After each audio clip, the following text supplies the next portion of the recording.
Allez, bienvenue à vous tous. On se retrouve jeudi 1h, 1h30 ensemble pour parler immobilier, kiffer ensemble. Alors, au sommaire de ce soir, on va parler de beaucoup de choses. Je vais vous écouter également puisque vous allez avoir à mon avis encore beaucoup de questions. Je vais les prendre au fur et à mesure. J'ai la chance de bien être organisé puisque j'ai le retour de mon écran.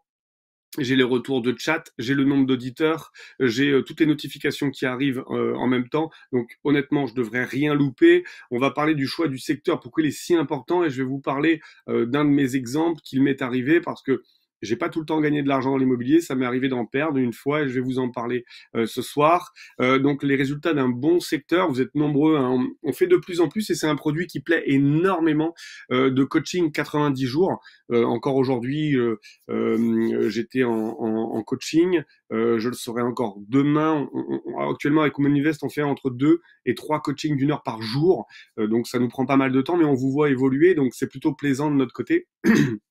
Sans compter les gens qui font la formation aussi au CPF. Donc le choix du secteur est très important. Vous êtes aujourd'hui soit dans des grandes villes, soit dans des campagnes, dans des moyennes villes, et vous vous posez des questions, vous vous dites, est-ce que j'investis dans ma ville, même si j'ai l'impression que le ticket d'entrée il est haut, est-ce que je vais dans la ville d'à côté, mais j'ai l'impression qu'à côté, en fait, si je trouve quelque chose, c'est moins cher, mais que je vais pas réussir à le louer, ou alors si je le loue, j'aurai beaucoup plus de vacances locatives, est-ce que je fais de la LCD ou pas, est-ce que je prends un local en bas, et du coup je vais pouvoir faire un business, mais si je fais un business, est-ce que ça va marcher? Bref, beaucoup de questions et c'est normal. Si vous vous posez des questions, c'est que vous êtes dans une dynamique, c'est que vous avancez.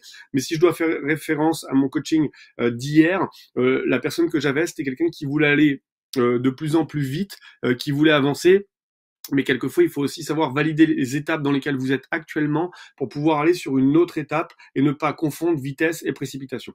On verra le potentiel d'un lieu sélectionné, l'objectif du secteur d'avenir. Hein, on dit toujours faut investir dans des secteurs de l'avenir, mais on verra ce que c'est et ce que sont que des secteurs d'avenir. Ensuite, on verra pourquoi c'est compliqué de sélectionner son secteur. Le comportement, le mindset, les craintes avant d'investir. Est-ce que c'est normal, pas normal que je me pose des questions? Quelles questions je me pose? Comment trouver les réponses? On verra votre comportement d'investisseur, comment il doit être fait, comment vous allez devoir travailler, pourquoi c'est nécessaire que vous vous trompiez, que vous preniez du recul, que vous n'ayez pas l'impression d'avancer et pourtant vous êtes en train d'acquérir beaucoup d'expérience. Et puis, comment se faire confirmer son choix. On le verra avec un détail que j'avais pris à l'époque, on va reprendre ce soir, que je vais vous réexpliquer puisqu'on est en live, en direct, vous le savez, je fais que des conférences en live pour pouvoir répondre à vos questions, ça me semble très important. On verra quelles sont les solutions ensuite infaillibles. Et puis les sites internet qui sont incontournables, que j'utilise moi encore aujourd'hui quand je cherche des secteurs avec vous en coaching. On va regarder tout ça. Ce sont des sites gratuits. On verra la méthodologie et puis la suite pour passer à l'action. Alors avant tout, pour toutes les personnes qui ne nous connaissent pas, parce que je vois que vous êtes très nombreux ce soir à vous connecter, donc il y a pas mal de gens qui ne nous connaissent pas. Il faut savoir que Maud et moi, nous sommes un couple d'investisseurs et on est spécialisé dans les immeubles de rapport. C'est-à-dire qu'aujourd'hui, on a beaucoup d'immeubles de rapport. L'idée, c'était de diluer notre risque. Si on avait un impayé, de pouvoir faire en sorte que les autres payent le crédit et les charges et qu'on ne soit pas banqueroute et qu'on puisse continuer à investir à la banque. Et ça nous a réussi, tant bien même qu'on a continué à investir et qu'on a fait de la location courte durée, dans nos immeubles de rapport, ce qui nous a permis de baptiser le combo parfait, puisque oui, quand vous avez plusieurs appartements et qu'en plus vous faites de la location courte durée, alors vous êtes dans une dilution du risque et derrière dans une optimisation de la rentrée locative. Donc on a su allier nos compétences respectives pour mener à bien nos projets, puisqu'en fait on se complète, hein, on a les qualités de nos défauts. Maud a un profil beaucoup plus gestionnaire, avec beaucoup de compétences dans la recherche des biens, le montage du dossier bancaire et l'optimisation fiscale. Toute la partie administrative est gérée par Maud pour les déclarations de biens, pour toutes les taxes que l'on paye, pour toutes les déclarations. C'est elle qui suit également j'allais dire l'URSSAF, c'est elle, mais ça c'est sur la partie business, toutes les parties de la CAF, hein, parce que vous le savez, chaque mois, on a des locataires sur lesquels on touche la CAF et les montants peuvent changer. Donc, elle s'occupe de toute cette partie-là. De mon côté, moi, j'ai un profil beaucoup plus terrain, à savoir que encore aujourd'hui, si vous suivez les stories sur Instagram, vous avez vu, j'ai réparé un escalier, j'ai réparé une prise sur laquelle il y avait une rupture de neutre, j'ai réparé également une douche sur laquelle j'avais un joint qui était fuyard. Donc, je suis plus sur la partie négociation pure et dure, puis gestion de travaux des artisans. Hein. Demain matin, 8h15, j'ai rendez-vous avec mon plombier, 9h, j'ai rendez-vous avec le plaquiste, et 9h40, je suis en visite avec un négociateur immobilier. Donc, plutôt sur cette partie terrain, tout le temps. De toute façon, clairement, je dis toujours aux personnes avec qui je passe du temps et que je coach que vous devez être sur le terrain. C'est là où on apprend. Et vous voyez, moi, demain matin, je vois 2 artisans. Il sera pas encore 9h30. Et ensuite, je visite un bien. Alors, accrochez-vous à 1 200 000 €. Une très grande maison, une belle bâtisse avec un moulin. Je vais visiter. Je serai avec un négociateur immobilier sur le terrain. D'ailleurs, mon négociateur est actuellement en train de gérer une offre d'achat. Ça risque de tomber à tout moment. Donc, il est possible que je vous dise que ce soit passé. On avait un immeuble à vendre, un appartement, pardon, à 188 000 €. L'acheteur a fait une offre à 170 et finalement on a appelé le propriétaire, il veut pas descendre en dessous de 174 et on risque d'avoir un accord puisqu'on a appelé et elle nous dit je serai OK pour signer à 174. Donc vous voyez, 188, 174, on est sur un delta de 14 000 €. Donc ça, on pourra en parler aussi tout à l'heure, je pourrai répondre à vos questions. Sachez que les prix que vous trouvez affichés sur Le Bon Coin, Se Loger, Bien Ici, PAP, etc., ce sont toujours des prix affichés et ce sont jamais les prix sur lesquels vous allez pouvoir vous positionner. Donc c'est toujours simplement le prix sur lequel on n'ira pas plus haut, mais il est possible que l'on aille plus bas et c'est là où on va aller chercher de la remise avec des décotes, avec une lecture du diagnostic pour l'énergie, hein, le DPE. Vous le savez, si vous avez des questions, je pourrais y répondre, bien entendu, avec grand plaisir. Voilà, bienvenue à tous les nouveaux qui viennent d'arriver. Salut à vous. Dites-moi dans le chat si vous me connaissez déjà, ou alors si c'est la première fois que vous me voyez. Voilà pour les présentations, donc des profils qui sont complémentaires. Alors, ce schéma très important avec Maud, on a réfléchi beaucoup et on s'est dit comment on peut faire pour gagner notre liberté financière grâce à l'immobilier, 2, avoir une capacité de toujours investir, 3, pouvoir se passer des banques. Waouh! Le schéma, il est quand même fou. C'est-à-dire qu'à un moment donné, on s'est quand même dit comment on va faire pour faire en sorte d'avoir suffisamment de ronds pour investir, que nos investissements soient payés par nos locataires et qui nous dégagent du cash, qu'avec ce cash, on puisse continuer à investir et qu'à un moment donné, on ait suffisamment de trésorerie pour pouvoir lever des fonds et se passer de la banque. Alors, ce schéma, il est comme ceci, c'est-à-dire que l'on a ici plusieurs biens dans des SCI. Ces biens dans des SCI sont bénéficiaires, donc on remonte tout notre argent ici dans une société civile, donc une SC, hein, c'est une holding, hein, plus communément présentée, et puis on a créé des business ici qui nous permettent également de pouvoir faire remonter des bénéfices. Donc notre rôle à nous, c'est de faire en sorte que nos biens soient de plus en plus rentables pour pouvoir remonter le cash, nos business soient de plus en plus rentables et surtout de plus en plus nombreux. Tout cet argent vient remonter dans la SC et la SC, elle a plusieurs rôles. Déjà, le premier rôle, c'est de nous payer à nous, c'est-à-dire qu'à travers une convention de prestation et une convention de trésorerie, chaque mois, je touche un bulletin de salaire de ma société, donc de ma SC. Donc chaque mois, parce que je fais des travaux, parce que je donne des conférences, parce que je suis les artisans, parce que je développe les réseaux sociaux, donc je réponds à ma convention et alors ma holding, va pouvoir facturer chacune de mes sociétés qui sont en bas et elle va donc toucher de l'argent. C'est comme ça que ça marche. C'est-à-dire que la holding qui est ici, elle va dire attention, la SCI Laurent, on t'a prêté Laurent Boutillier pendant 2 jours ce mois-ci. Laurent Boutillier, il vaut 500 € par jour. Tu nous dois donc 1000 € plus 10%, puisqu'il y a toujours dans une transaction une marge. Tu nous dois 1100 € pour pouvoir utiliser Laurent pendant 2 jours.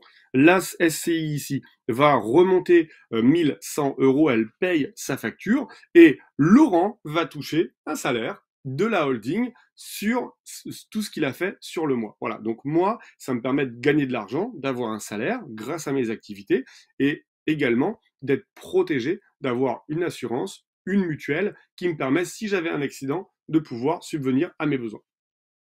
Tout l'argent qui va monter ici va donc nous permettre de nous payer, vous l'avez compris, et surtout de pouvoir continuer à investir. C'est-à-dire que tout l'argent qui est ici, si j'ai des SCI qui font beaucoup de bénéfices et des sociétés qui font également beaucoup de bénéfices, tout cet argent va remonter et va nous permettre de pouvoir aller contracter un nouveau prêt à la banque, mais en ayant l'argent. Et c'est beaucoup plus facile. Si demain, vous remontez 100 000, 100 000, 100 000, 100 000 ici, et que vous vous retrouvez avec 500 000 ici, et que vous allez à la banque et vous dites bonjour, j'ai besoin de 500 000, mais j'ai déjà 500 000, à quelles conditions vous me prêtez? Vous allez pouvoir du coup, cette fois-ci, choisir les conditions et regarder quel organisme bancaire vous allez choisir. Donc vous inversez la donne. La deuxième chose, c'est que nous, aujourd'hui, et c'est comme ça que vous devez voir les choses. Vous avez aujourd'hui des besoins qui font que quand vous faites vos estimations, vous vous dites, bah moi j'ai besoin de 2000 € par mois, ou 3000 € par mois, ou 4000 € par mois, parce que j'ai 500 € pour ma voiture, 100 € pour l'assurance, j'ai 300 € de gasoil par mois, j'ai tant pour manger, j'ai tant, et du coup il me faut ça. Quand vous êtes sur ce schéma, en fait, la voiture est payée par la société, l'assurance par la société, le gasoil par la société, le repas par la société, les déplacements par la société. Donc, vous avez besoin de beaucoup moins d'argent que ce que vous aviez besoin auparavant. Donc, ici, nous, on est rémunéré par notre boîte et on a la capacité de pouvoir, grâce à nos sociétés, parce qu'on travaille pour elles, avoir l'intégralité de ce qu'on a besoin qui est payé.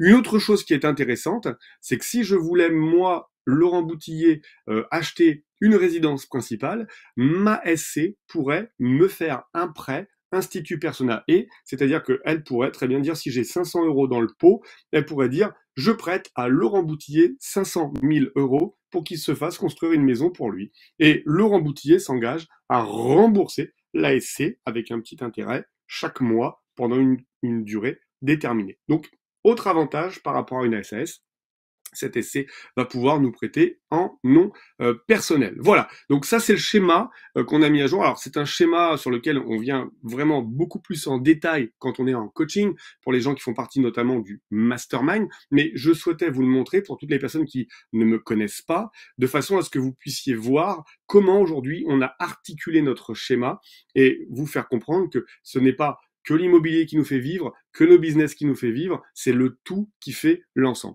Est-ce que c'est compris pour tout le monde? Est-ce que vous voyez ce que je suis en train de vous expliquer? Dites-moi dans les commentaires si c'est vu pour vous. Alors, je voulais vous parler du coup d'un schéma qui s'est passé en 2008. À l'époque, je remarque un corps de ferme qui faisait 160 mètres carrés au sol et je décide de le diviser en 3 appartements dans un village de 350 habitants. Il était à peu près à 30 minutes de l'autoroute, il n'y avait pas d'internet, il n'y avait pas de grande ville à moins de 30 minutes de route. Le terrain, il faisait 1250 mètres carrés et on pouvait le diviser également. Donc vous voyez que sur le papier, en fait, j'avais quelque chose qui était très intéressant, puisque j'avais la capacité de me dire que si j'achetais, je pouvais diviser, et du coup, je pouvais gagner de l'argent grâce à ce terrain. Alors, à l'époque, donc dites-moi dans les commentaires si c'est OK, si vous me voyez bien, parce que j'ai pas de retour là. Dites-moi si c'est OK pour vous au niveau du chat. Dites-moi si c'est OK pour vous au niveau du chat, parce que j'ai pas de retour là. Hop. Ouais, je pense que c'est OK. Dites-moi si on est OK au niveau du chat, si vous me voyez bien, vous m'entendez bien? Hop. Ah, dites-moi si vous m'entendez bien. Si c'est OK pour vous. Et puis comme ça, je reprends la conf, parce que là, j'ai pas de retour. Hop. Est-ce que vous m'entendez? Hop. Ah, apparemment, on ne m'entend pas. Je vais regarder tout de suite. Hop. Est-ce que vous m'entendez? Clac. Est-ce que... Ah oui, apparemment, oui, c'est super. Ok, d'accord, c'est good, très bien. Ok, je peux continuer, je repartage mon écran. Ok, c'est juste sur mon retour où je n'avais pas le... C'est bizarre, il s'est pas mis à jour, mais bon, si vous m'entendez, c'est parfait. Allez, je vous repartage mon écran, comme ça j'avance, et on avance tous ensemble. Voilà. Hop. Voilà. Normalement, c'est bon comme ça. Ok. Donc, à l'époque, on agit sur un coup de cœur. C'est là où je voulais en venir. Et c'est là où c'est important de savoir qu'on est des investisseurs immobiliers avant tout et on n'est pas des acquéreurs immobiliers. C'est ce qui fait la différence. Et l'affect ne doit pas rentrer dans le choix de ce que vous allez faire aujourd'hui en vous disant ouais la maison elle est vraiment très belle, c'est un style ancien. J'adore les persiennes, la maison est bien dimensionnée. C'est pas ça qui nous intéresse quand on fait de l'investissement immobilier. Et là, à l'époque, on était plus attaché en fait sur l'endroit, la petite mare avec les canards, l'aspect tranquillité, etc.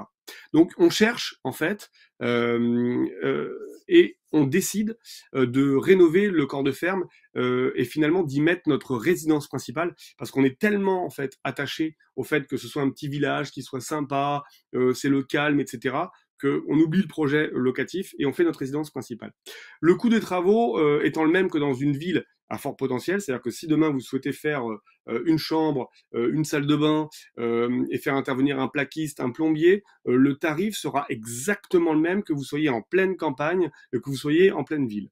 Donc là, pour le coup, c'était exactement le même prix alors qu'on était en pleine cambrousse et qu'il n'y avait rien à faire. Donc, on a payé 359 000 euros pour démolir et rebâtir le corps de fer. Donc le projet au total, ça nous a coûté 359 000 et que des matériaux nobles de qualité. VMC double flux, puits canadien, chauffage géothermie, plancher chauffant, rez-de-chaussée à l'étage, ballon thermodynamique, toit cathédrale sur plus de 25 mètres carrés, escalier en voûte sarrasine, baignoire intégrée dans le sol au rez-de-chaussée, salle de bain, elle faisait pas loin de 22 mètres carrés avec une douche à l'italienne et 2 pommeaux de douche intégrés, double vasque. Bref, on avait un super truc. En septembre 2017, on a dû vendre ce bien qui était classé B sur le DPE. Je l'ai vendu 205 000 euros net vendeur.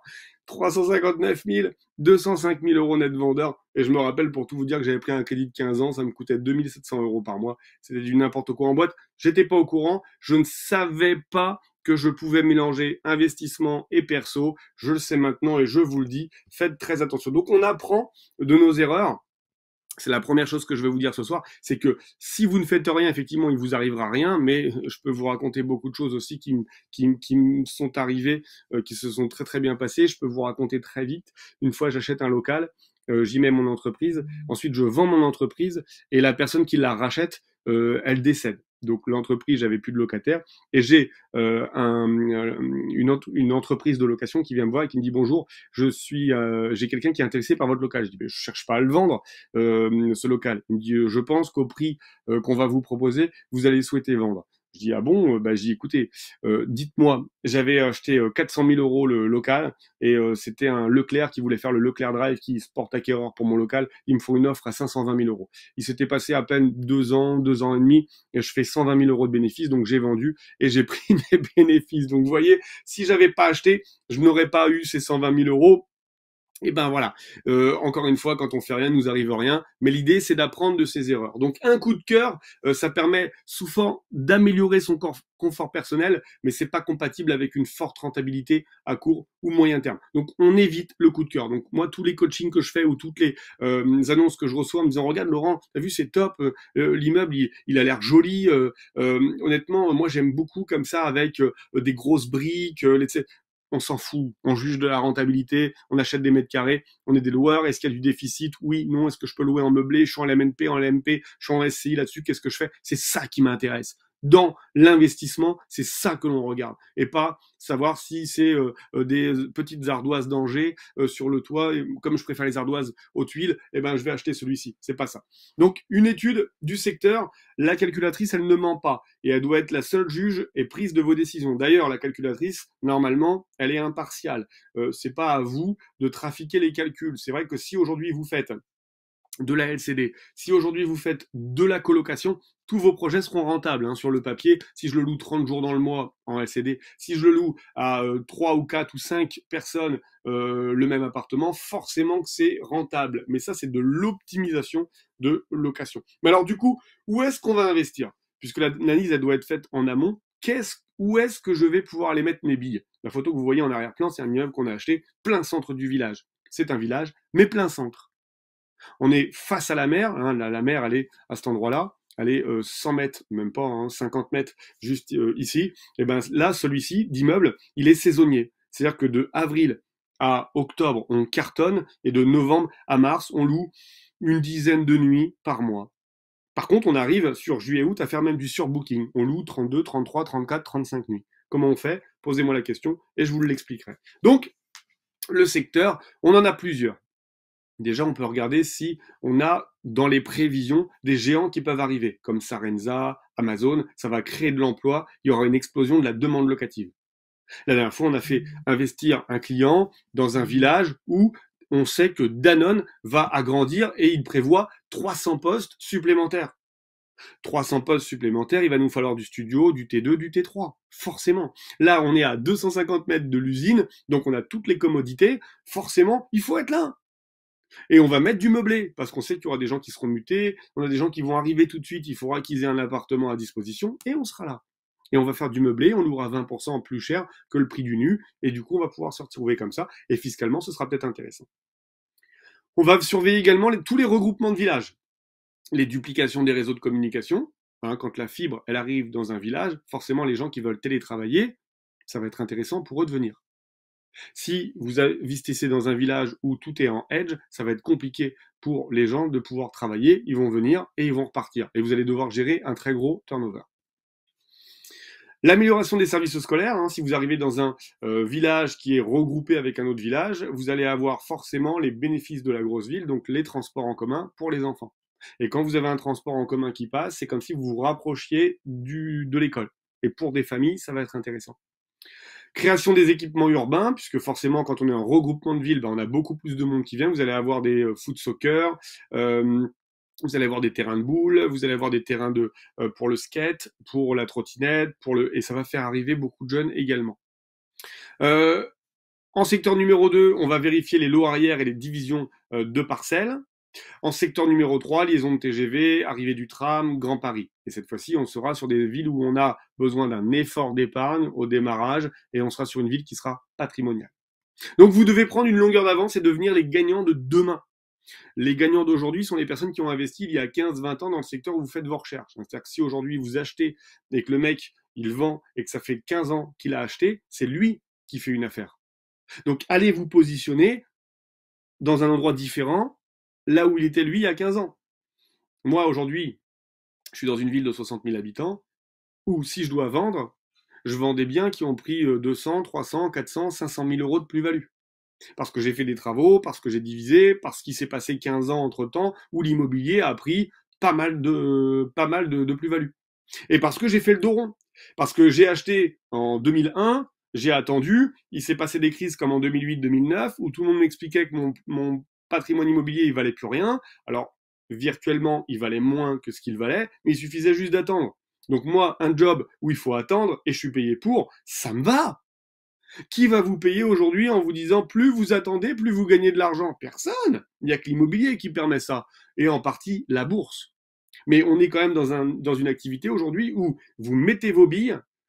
Si vous n'êtes pas très intelligent, vous les mettez à 20 ans. À 40 ans, tout est remboursé. Vous les remettez à 40 ans. À 60 ans, tout est remboursé. À 60 ans, vous avez donc peut-être deux biens, deux immeubles, imaginons, qui génèrent 2 fois 2 000 euros de rentrée locative, soit 4 000 euros arrivés à la retraite. Où est la complication là-dedans? La complication, c'est que les gens se disent aujourd'hui, moi je veux bien investir, par contre je veux gagner de l'argent demain. Je veux bien mettre mes billes, mais je veux que dans 6 mois être rentier. L'immobilier, c'est une course de fond sur lequel aujourd'hui, comme les taux sont bas et comme on a des tickets d'entrée sur lesquels on peut tirer un petit peu, on a la capacité avec des différés de prêt de faire de la trésorerie et de faire du cash flow. Oui, mais l'immobilier se joue dans le temps. La réalité de l'immobilier, c'est pas la cerise, c'est-à-dire le cash flow, mais c'est le gâteau, c'est-à-dire quand vous avez payé votre dette à la banque. Si vous investissez 200 000 et que vous louez à 2 000 euros par mois, 200 000, c'est 1 000 euros par mois pendant 20 ans. Une fois que j'ai mis mes charges, à savoir la taxe foncière, la PNO, toutes mes assurances, mes travaux courants d'entretien, etc., je vais peut-être en avoir pour 1 500 euros. 1 500, 2 000, il me reste 500 par mois. Ça, c'est la cerise. Une fois que j'ai passé mes 20 ans et que mon locataire ou mes locataires ont payé mon appartement, il me restera plus 500, 1 500 euros par mois. 1 500 euros par mois au bout de 20 ans, je refais l'opération, j'ai bien mes 3 000 à la fin. Vous voyez? Donc, clairement, l'immobilier, c'est pas compliqué pourvu qu'on soit patient. Et tout est une question de patience. Moi, je vois beaucoup de gens qui me disent, je veux du cash flow. Je veux vivre de l'immobilier. Ok. Donc là, j'ai fait une affaire, je vais la revendre. Comme ça, je fais du cash. Ben, c'est pas compatible. Tu m'as pas dit que tu voulais faire un business, tu m'as dit que tu voulais faire de l'immobilier. Si tu achètes de l'immobilier aujourd'hui et que tu le vends dans 3 mois, tu fais du business, pas de l'immobilier. Parce que tu es en train de valoriser un bien, tu as peut-être fait des travaux, tout, ok, je suis d'accord avec toi, on est d'accord. Mais du coup, si tu le revends 3 mois après, c'est juste que tu cherches à faire une plus-value, pas vivre de l'immobilier. Moi, aujourd'hui, je vis de l'immobilier parce que j'ai des biens qui ont plusieurs années. Et parce que j'ai attendu tout ce temps, aujourd'hui, fait que je gagne de l'argent. Et plus j'attends, plus je gagne. Et plus je décide d'attendre, et plus je décide de gagner.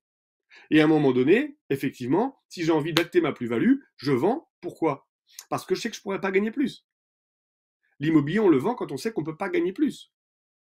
Si aujourd'hui, moi, j'ai un immeuble de rapport avec 5 logements à l'intérieur, sur ces 5 logements, j'ai tout optimisé, c'est-à-dire que j'ai fait de la LCD, j'ai mis une conciergerie, je sais que j'ai déjà 3, 4, 5 bilans, et je sais combien il fait, à ce moment-là, je peux le vendre. Par contre, si j'ai un bien aujourd'hui, je suis en train de le rénover, j'ai 2 apparts de louer, j'en ai 3 qui sont encore disponibles, j'ai encore un peu de travaux, et je cherche à le vendre, celui qui fait une affaire, c'est celui qui va acheter, c'est pas moi. Parce qu'il va appliquer tellement de décotes que je vais baisser mon prix, sinon je ne vendrai pas, et il va pouvoir lui faire les travaux, créer du déficit foncier, payer moins d'impôts et avoir de la rentrée locative. Tout s'explique, c'est aussi simple que ça. Donc plus vous êtes patient, plus vous investissez tôt, plus vous investissez fort, et plus vous gagnez de l'argent. C'est uniquement ça l'immobilier. Le potentiel du lieu sélectionné. Les chiffres parlent d'eux-mêmes. Sur le potentiel, on peut opter en achat-revente. Et pour cela, on sera plutôt sur une grande surface ou du foncier. On peut partir sur de la location courte durée dans les secteurs. Et pour cela, il faudra gérer des entrées autonomes, un concept. Là, il faudra qu'on voit la location courte durée sur la conférence que j'avais déjà fait, et puis une insonorisation et un service, une insonorisation, pardon. On peut voir sur le potentiel pour de la colocation également. École d'ingénieurs, avec une clientèle véhiculée, on va pouvoir chercher des maisons ou des biens qui sont en race campagne. Souvent sur la colocation, j'entends moi j'aimerais bien faire de la colocation, donc je cherche un appartement 6e étage dans une tour où j'ai le droit de faire de la coloc. C'est quoi qui est intéressant? Tu vas toucher des étudiants qui ont un pouvoir d'achat de donner 300 balles par mois, qui font la fête, etc. Partez plutôt sur de l'école d'ingénieur où là j'ai un véhicule et je suis capable d'aller trouver un bien avec 4, 5, 6, 7 chambres, avec un petit peu de terrain, et qui va être à 15, 20 minutes de l'école d'ingénieur.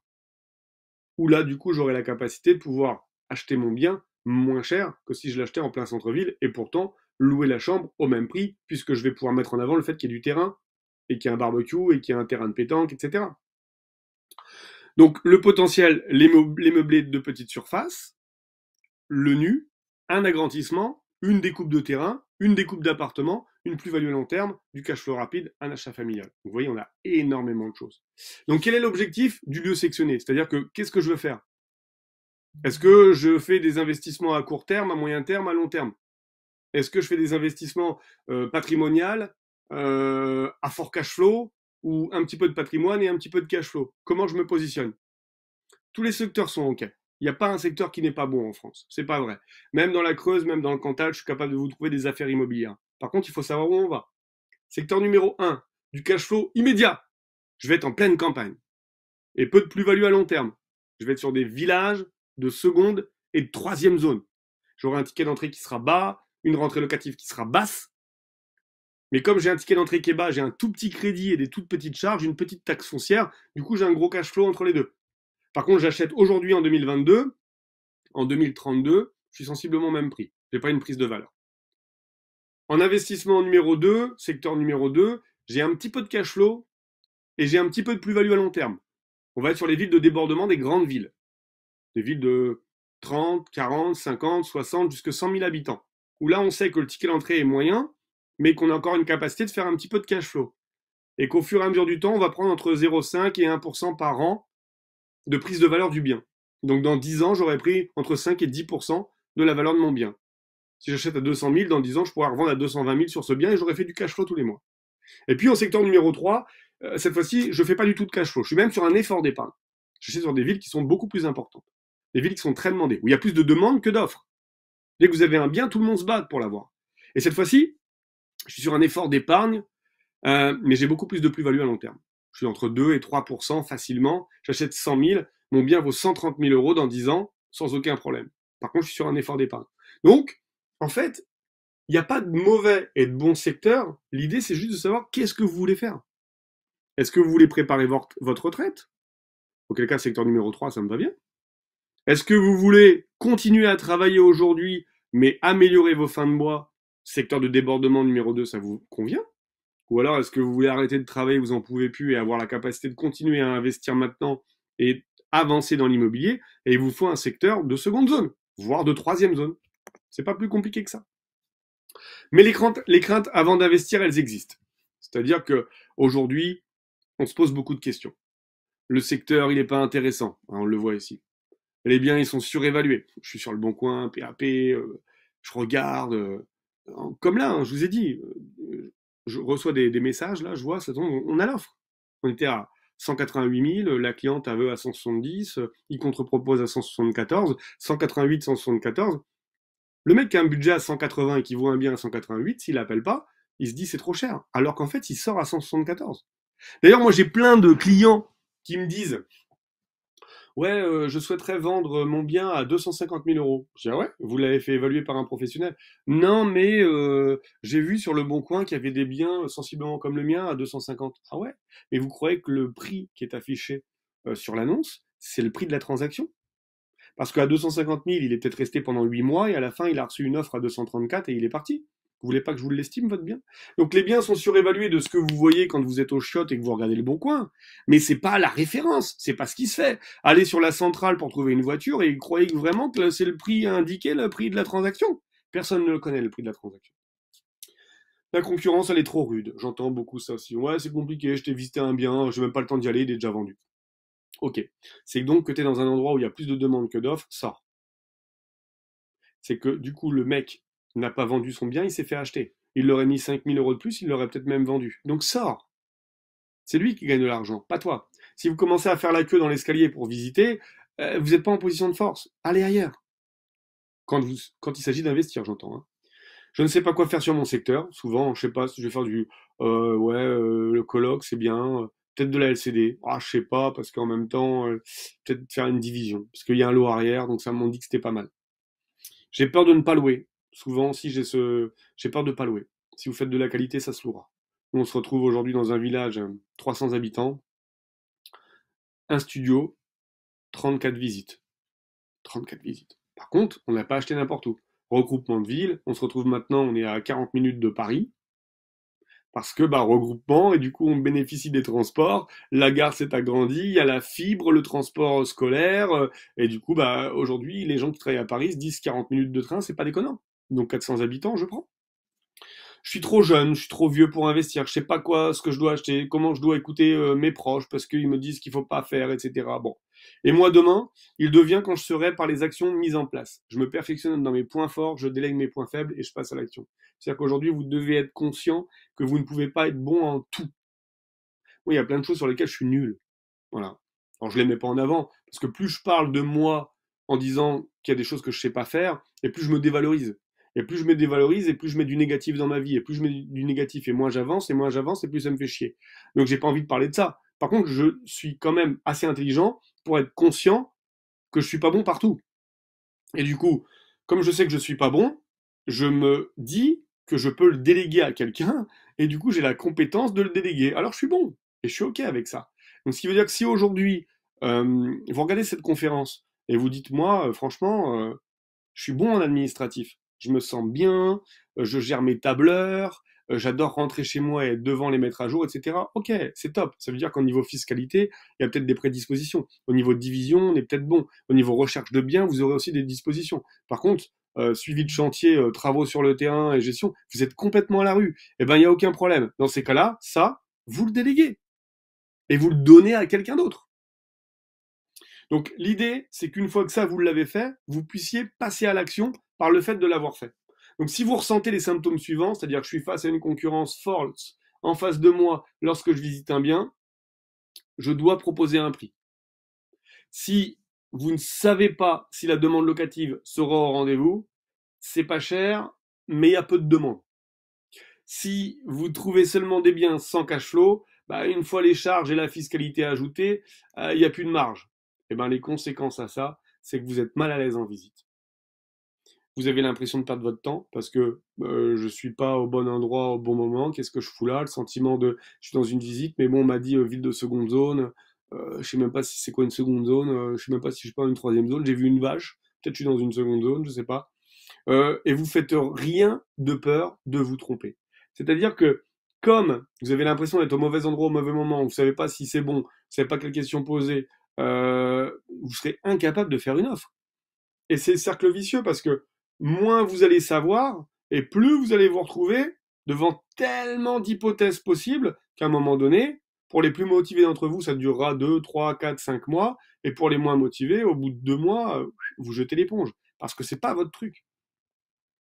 Donc l'idée pour y remédier, qu'est-ce que vous faites? Bah, vous demandez à votre entourage. Famille, amis, entourage, vous essayez de trouver quelqu'un, une main, quelqu'un qui va vous dire t'es dans le vrai, c'est bon, vas-y, parce que l'être humain, il a besoin de ça, il a besoin d'être rassuré. Vous êtes intéressé par tous les biens, c'est-à-dire que d'un seul coup, en fait, comme vous trouvez rien de rentable, ben vous mettez de la coloc et de la LCD partout. Et du coup, vous êtes intéressé partout. Vous dites ah bah c'est bon, ça c'est divisible, ah ouais, je peux mettre 12 chambres. Il y a qu'une salle de bain, c'est pas grave, je peux mettre 12 chambres. À 250 € la chambre, regarde, à 3000 € par mois, on est rentable. N'importe quoi. Vous regardez les autres et vous commentez. Parce que quand vous avancez pas, bah, vous êtes en mode rage, et tout ce qui se passe devant vous, vous vous dites, putain, c'est pas possible, pourquoi il y arrive, et pas moi, et machin, et ceci, et cela. De toute façon, aujourd'hui, si vous êtes dans cet état, et que vous regardez quelque chose, et que vous le dénigrez, c'est qu'en fait, vous n'avez pas l'impression d'avancer. Si vous arrivez à regarder quelque chose aujourd'hui en disant, ça c'est top, c'est ce que je veux faire, si vous avez un mindset qui est suffisamment ouvert pour pouvoir le faire. Moi, je le vois souvent, hein, quand je suis dans des périodes assez up de ma vie, je regarde un reportage, je me dis, putain, c'est top, faut que je le fasse, c'est génial, etc. Je peux regarder. Et quand je suis dans des moments un peu down, je regarde quelqu'un qui réussit, je me dis, ah, c'est n'importe quoi, mais bon, ça va foirer, etc. Donc, je sais à quel moment et comment je me situe par rapport à mon comportement. Et je me connais. Je suis OK avec ça. C'est-à-dire que je me dis, OK, Laurent, c'est pas bien, mais comme tu le penses, c'est que tu es à ce moment-là de ta vie et il faut que tu bosses. Il faut que tu ailles chercher. Il faut que tu te remettes en question. La remise en question journalière, elle est pas bonne. Hein. Si tu te remets en question à chaque fois que tu vis un truc, il n'y a aucun intérêt à ça, c'est pas constructif. Si par contre, au bout d'un mois, 2 mois, 3 mois, tu cherches, tu bosses, tu travailles et que tu n'y arrives pas, là, une remise en question est nécessaire. Et pour le peu que tu sois OK avec ça et que tu veuilles bien te faire aider, si tu trouves quelqu'un autre que ton entourage qui est là pour te protéger, qui te donne pas des bons conseils, qui te donne juste les conseils qu'il aimerait pour que tu te sentes mieux, qui sont pas forcément les bons. Hier, on a fait un coaching. En face de nous, on avait une nana qui était très émue, beaucoup d'émotions. Je m'arrête là parce qu'après c'est confidentiel sur les coachings. Mais en tout cas, ce qui est sûr, c'est qu'on était là pour faire prendre conscience. Et à plusieurs reprises, je lui ai dit, OK, c'est pas ce que tu as envie d'entendre, mais c'est la vérité. Donc si tu veux avancer, il faut aussi qu'il y ait quelqu'un qui soit pas de ton entourage, qui soit pas proche de toi, qui n'ait pas de sentiments amoureux par rapport à toi, et qui te dise, voilà ce que je pense, voilà la situation, voilà où t'en es. Donc si c'est un coup de pied au cul qu'il te faut, on te met un coup de pied au cul. Si c'est une direction qu'il faut te donner, on te donne une nouvelle direction. Mais en tout cas, on sait te dire si c'est bon ou pas bon. Si c'est mauvais ou si on y va. Et oubliez l'entourage, oubliez tous les biens sont intéressants, oubliez tous les secteurs sont OK par rapport à votre objectif, et oubliez de regarder les autres parce que les autres ont toujours la fâcheuse tendance de montrer ce qu'ils réussissent et d'omettre ce qu'ils ne réussissent pas. Tout le monde est comme ça. Par contre, moi, je peux vous dire que je fais beaucoup de coaching, je vois beaucoup de gens qui investissent, je vois même des gens qui ont déjà 2, 3, 4 millions de patrimoine qui sont en erreur, j'ai des gens qui ont plusieurs dizaines d'appartements qui ne sortent pas de cash flow parce que la stratégie n'était pas bonne. Alors, ils montrent 10, 15, 20 biens parce que ça fait bien, mais quand on regarde les chiffres, on est à perte. Ok? Donc dites stop à tout ça. L'idée, c'est pas de... encore une fois, l'immobilier, c'est pas la course, c'est pas qui va arriver le premier. Il n'y a pas de premier, en fait, dans l'immobilier. La dernière fois, je suis parti courir et j'avais devant moi des gens, en fait, qui couraient aussi. Et mon réflexe, c'était de dire, vas-y, il faut que je cours plus vite, il faut que je les rattrape, il faut que je les double. C'est un réflexe. J'ai envie d'être devant. Pourquoi? Une fois que je suis devant, qu'est-ce qui va se passer? En fait, j'ai pas les éléments. Parce que moi, ça faisait déjà 6 km que j'étais en train de courir. Ça tombe, les gens qui étaient devant, ils couraient plus vite, juste parce que ça faisait 300 mètres qu'ils venaient de partir. Et du coup, ils étaient frais. Et moi, j'étais fatigué. Et c'était complètement ridicule de vouloir aller plus vite qu'eux. La deuxième chose, c'est que moi, j'étais parti pour 7 km. Donc, il m'en restait un. Donc, j'étais à 90% de mon parcours. Eux, ils sont peut-être partis pour 3 km. Donc, en fait, il leur reste plus que 80% de leur parcours. Donc, si je me retrouve devant et que je les ai doublés parce que j'ai voulu aller vite et qu'ils me redoublent juste après parce qu'ils sont plus frais, pareil, je n'ai pas d'intérêt. Donc, chacun sa course, en fait. Je ne peux pas me comparer à eux parce que je les connais pas. Idem dans l'immobilier. Vous regardez des gens qui sont sur les réseaux et ils postent un truc. Vous regardez, vous dites putain, oh les boules, j'aimerais trop, etc. Vous connaissez les coulisses? Vous savez qu'en fait, il a acheté avec une autre personne et que l'autre personne est associée à 90% et que c'est à elle. Vous savez qu'en fait, il a acheté avec un associé et que l'associé il s'est barré, il veut plus rien faire et qu'ils font 50-50, il est obligé de faire des travaux et à la fin, il faut qu'il paye. Vous savez qu'en fait, le truc, c'est pas lui qui fait de la sous-location. Vous savez qu'en fait, vous ne savez rien de cette personne-là. La seule personne que vous connaissez, c'est vous. Donc faites en sorte que vous vous entendiez bien avec vous-même. Alors l'idée là-dedans, c'est où acheter. Parce que l'idée, c'est de valider un secteur pour investir, mais où est-ce qu'on achète? On a parlé des secteurs 1, 2, 3, etc. Nous, aujourd'hui, par rapport au secteur, on utilise beaucoup Mappy. En fait, on est dans un pays où on a le meilleur réseau autoroutier d'Europe. Le meilleur réseau autoroutier d'Europe. Ce qui veut dire que les gens aujourd'hui sont capables de faire 10, 15, 20 minutes en voiture par des axes autoroutiers et du coup de faire 20, 30, 40, 50 kilomètres. Je me rappelle une fois avec Maud, on était parti à Zanzibar et elle me dit j'ai réservé 3 hôtels et d'un hôtel à l'autre il y avait 10 kilomètres. Donc why not? Je me dis on réserve le taxi et on y va. Le lendemain matin, on prend le taxi à 10h du matin et je dis au taxi on arrive dans combien de temps? Et le mec il me dit prochain on arrive dans 2 heures, 2 heures et demie. On est à 10 kilomètres. Il me dit oui, 2 heures, 2 heures et demie. Et je dis ben pourquoi? On est à 10 kilomètres. Et j'ai compris tout de suite. Hein. Première route, on arrive comme ça. Et on avait fait 100 mètres en peut-être 2 minutes. Parce qu'en fait, le réseau n'était pas bon.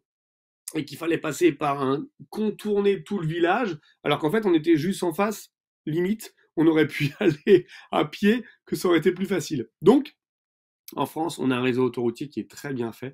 Vous passez d'une ville à l'autre, d'un village à l'autre, avec des routes qui vous permettent d'aller très vite. Donc si aujourd'hui, vous avez une grande ville qui se développe, 30 km, ça peut être que 20 minutes de route.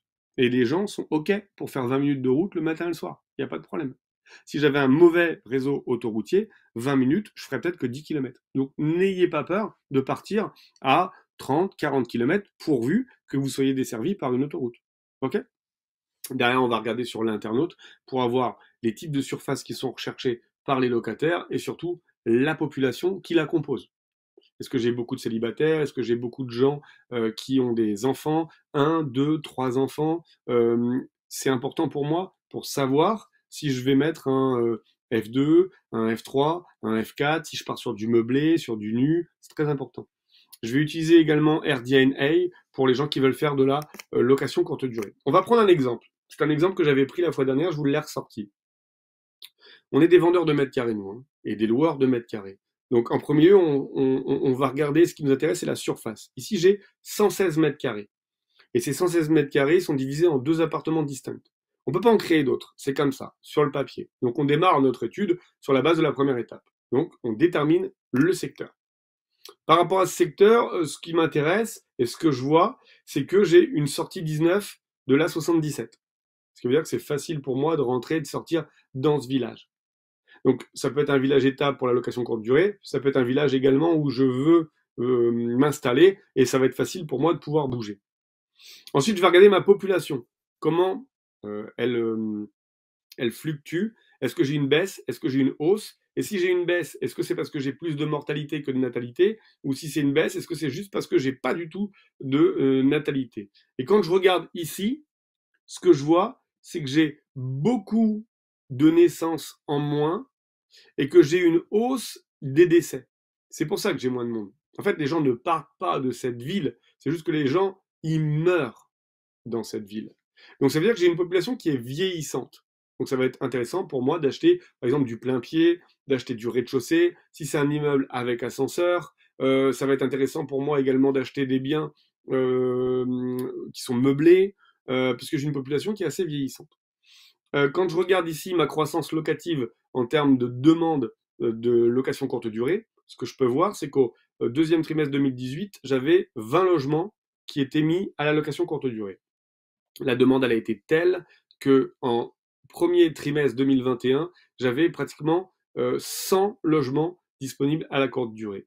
Et que sur le deuxième trimestre de 2021, pour une première fois, j'inversais la courbe. C'est-à-dire que j'avais tellement de biens qui étaient sur le marché que je n'avais plus en face la demande locative et que des gens ont enlevé leurs biens. Donc là, si j'en ai deux, je peux éventuellement en mettre un, mais je ne peux pas mettre les deux. Parce que si je mets les deux, ce serait trop un risque pour moi par rapport à cette courbe.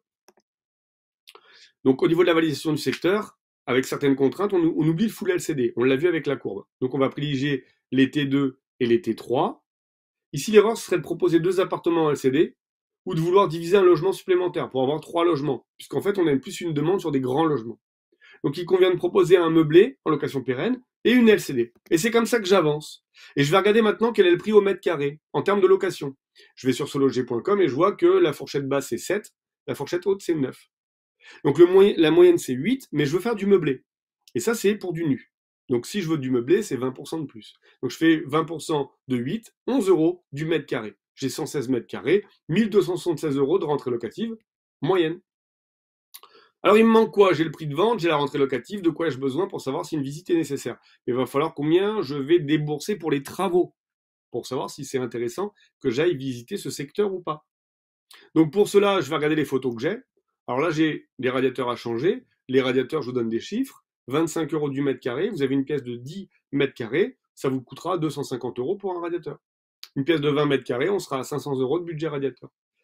Pour la cuisine, on va être à 300 euros du mètre carré. Salle de bain, quand on a tout à refaire, 500 euros du mètre carré. Une salle de bain, quand j'ai qu'un peu de déco et de la peinture, 100 euros du mètre carré. Et l'extérieur, je le touche pas, je le laisse comme il est là. Ce qui veut dire que aujourd'hui, on serait sur une moyenne de 230 euros du mètre carré, multiplié par 116 mètres carrés. Je suis à 26 680 euros pour mes travaux. Je vais un petit peu vite sur les travaux parce que c'est pas l'objet de la conférence de ce soir. Je fais beaucoup de coaching sur les travaux. On a un simulateur travaux. Si ça vous intéresse, on peut en discuter. Donc j'ai une rentrée locative de 1276. J'applique ma règle du 70-30. Pour ceux qui ne me connaissent pas, dans tous les investissements, il faut que 70% des rentrées locatives payent 100% des charges, crédit plus les charges. Donc là, dans notre cas, j'ai 1276 euros d'entrée locative, je fais 70%, j'ai 893,20 euros. C'est mon chiffre à ne pas dépasser concernant mon bien, avec les frais d'agence, notaire et les travaux. Donc mes travaux sont de 26 680, soit 130 euros par mois. Donc je fais 893,20 moins mon forfait travaux, ça me fait 763, et mon 763, je le remets sur 20 ans, ça me fait une enveloppe à 123 289. Donc le bien étant, je l'ai ici, à 123 000, j'aurais juste à négocier les frais de notaire, car les frais de notaire doivent être dans mon tarif, soit sensiblement 7,5% du prix. Donc pour que ce bien et ce secteur soient intéressants, il faut que j'achète 7,5% moins cher que ce que m'indique mon annonce aujourd'hui. Vous voyez, c'est pas compliqué l'immobilier. Rien de compliqué. Donc l'étape suivante, ce sera quoi? bah, ça sera de visiter pour, négocier le bien moins cher que le prix du marché, c'est-à-dire appliquer des décotes, mettre en place le DPE, chiffrer les travaux de façon précise avec le simulateur travaux, puis les artisans lors d'une réunion de chantier, et calculer l'optimisation du bien, LCD sur un bien, franchise de travaux sur 12 mois pour avoir de la trésor, et 25 ans pour les personnes qui ont moins de 30 ans. Quelle sera votre prochaine étape? Donc si aujourd'hui ça vous plaît et que vous voulez passer à l'action, vous voulez aller plus loin, on peut vous proposer de vous accompagner dès maintenant. C'est-à-dire qu'aujourd'hui, on propose plusieurs choses, plusieurs formules qui vous permettent de pouvoir vous aussi acheter, investir dans des biens où vous avez du cash et surtout d'être accompagné par des gens qui parlent la même langue que vous, puisqu'ils font la même chose. Hein. Et aujourd'hui, on a la possibilité de pouvoir vous présenter une formation complète qui est composée de 15 modules. 15 modules, et je vais vous parler du détail ici. Sur le premier module, on a comment mettre en place les fondations solides pour mener à bien le projet. Donc là, l'idée, c'est par où commencer, définir votre profil. On l'a vu tout à l'heure, hein, vous avez vu un secteur numéro 1, 2, 3. Si encore aujourd'hui vous cherchez, vous dites, ok, j'ai compris les secteurs, mais moi, je dois aller où? Moi, j'ai envie de faire du cash, j'ai envie d'avoir une meilleure retraite, je veux arrêter de travailler, je veux tout ça en même temps. L'idée, c'est par où commencer. Donc là, ça va être de définir votre profil. Ensuite, une fois qu'on l'a défini, en module numéro 2, on va mettre en place le plan d'action opérationnel. Cette fois-ci, on va pouvoir mettre en place et parler mindset pour que vous puissiez être calé et ne plus dérailler. C'est-à-dire, un jour vous êtes motivé, un jour vous ne l'êtes plus. Un jour vous êtes motivé, un jour vous rencontrez quelqu'un qui vous dit c'est pas bon et vous recommencez à zéro. Donc là, on met en place le plan d'action opérationnel. Ensuite, comment trouver les futurs investissements? Donc là, on verra comment choisir son secteur, mais de façon bien plus précise, et puis où trouver les bonnes affaires immobilières, et puis les négocier. En module numéro 4, on verra les immeubles de rapport, qui sont notre spécialité. En module numéro 5, on va voir comment réussir ces négociations, puisque vous le savez aujourd'hui, et je vous l'expliquais tout à l'heure, c'est important que vous arriviez à pouvoir négocier les prix à travers des décotes, à travers le DPE qui met en valeur les défauts du bien. Vous n'avez plus qu'à lire, c'est marqué. On avait fait un coaching avec les membres du mastermind sur le DPE. J'en ai fait également pour tous ceux qui avaient pris la formation découverte où je leur avais expliqué comment lire un diagnostic pour l'énergie et comment lire les coefficients de résistance de chacun des matériaux. C'est des choses que vous devez connaître. On en reparle dans les étapes de la négo. Les étapes du notaire. Hein, nous, aujourd'hui, on s'entend très bien avec notre notaire. C'est ce qui fait qu'on arrive encore à vendre, ce qu'on appelle la vente dans la vente, entre le compromis et l'acte de vente définitif. Comment chiffrer et maîtriser les travaux, un très gros module, module numéro 7, un des plus gros avec le module numéro 8 qui est le kit dossier bancaire, où là on va vous apprendre comment réussir votre dossier en banque.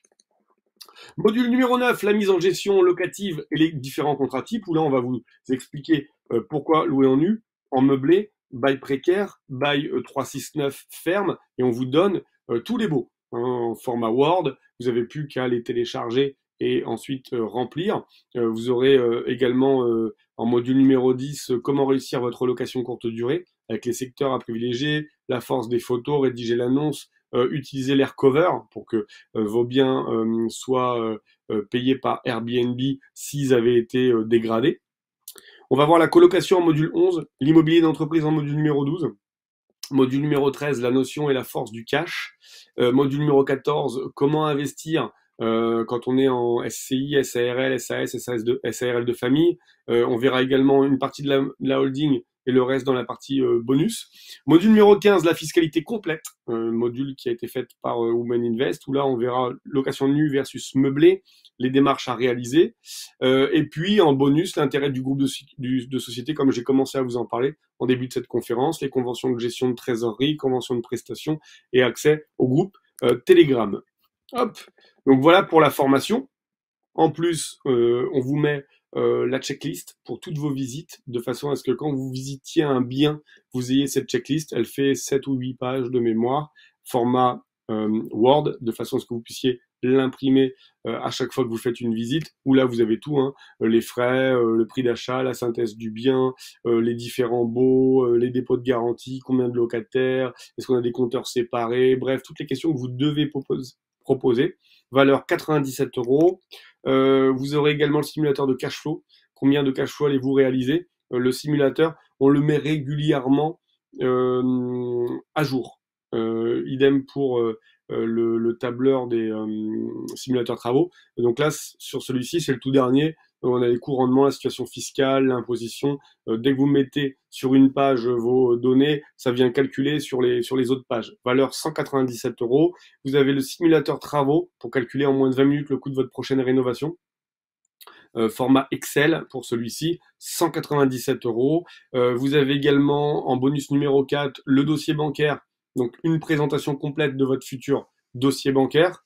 Donc c'est un dossier qui fait une dizaine de pages, valeur 497 euros.